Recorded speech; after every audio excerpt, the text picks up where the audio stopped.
Hello everyone, সাধারণ calculation spreadsheet. এই ভিডিওতে আমরা যে টপিকটি নিয়ে আলোচনা করব সেটি হচ্ছে স্প্রেডশিট ব্যবহার করে ডেটা সেটের সাধারণ ক্যালকুলেশন। অনেক ক্ষেত্রেই আমাদের যে কোনো ডেটা সেট নিয়ে কাজ করার প্রয়োজন হয়।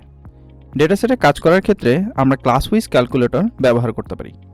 সেজন্য প্রথমে হোম কি প্রেস করে স্প্রেডশিট অ্যাপটি সিলেক্ট করতে হবে। তাহলে স্ক্রিনে একটি ব্ল্যাঙ্ক স্প্রেডশিট দেখাবে।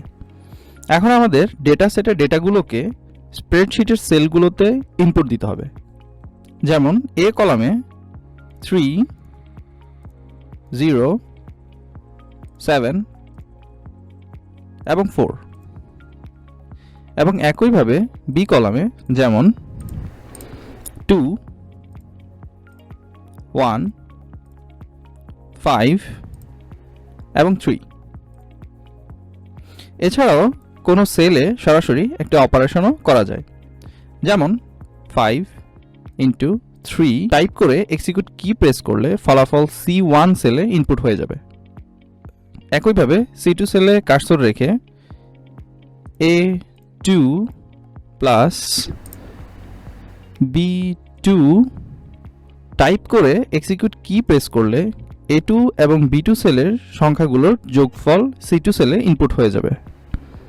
তবে একই রো বা কলামে যদি অনেকগুলো ডেটা থাকে সেক্ষেত্রে সাম ফাংশন ব্যবহার করতে হয়।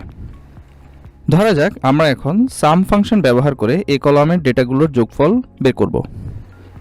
সেজন্য প্রথমে ক্যাটালগ কি প্রেস করে স্প্রেডশিট অপশনটি সিলেক্ট করে সেখান থেকে সাম অপশনটি সিলেক্ট করতে হবে। এখন A1 ইনপুট দিয়ে পুনরায় ক্যাটালগ কি প্রেস করতে হবে। সেখান থেকে স্প্রেডশিট অপশনটি সিলেক্ট করে পরবর্তী স্ক্রিন থেকে কোলন সিলেক্ট করতে হবে। এরপর A4 ইনপুট দিয়ে ব্রেকেট ক্লোজ করে এক্সিকিউট কি প্রেস করলে এ কলামের সবগুলো ডেটার যোগফল A5 সেলে ইনপুট হয়ে যাবে। একইভাবে যদি বি কলামের ডেটাগুলোর গড় মান বের করতে চাই তাহলে ক্যাটালগ কি প্রেস করে স্প্রেডশিট অপশনটি সিলেক্ট করে সেখান থেকে মিন অপশনটি সিলেক্ট করতে হবে।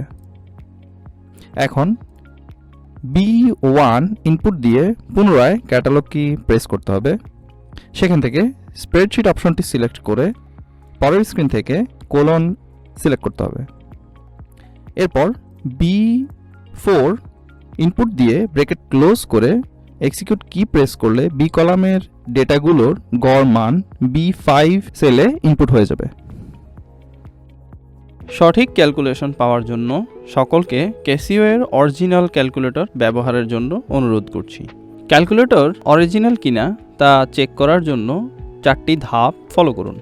প্রথমে ক্যালকুলেটরের হোম বাটন প্রেস করে হোম স্ক্রিনে যেয়ে সেটিংস বাটন প্রেস করলে একটি কিউআর কোড জেনারেট হবে।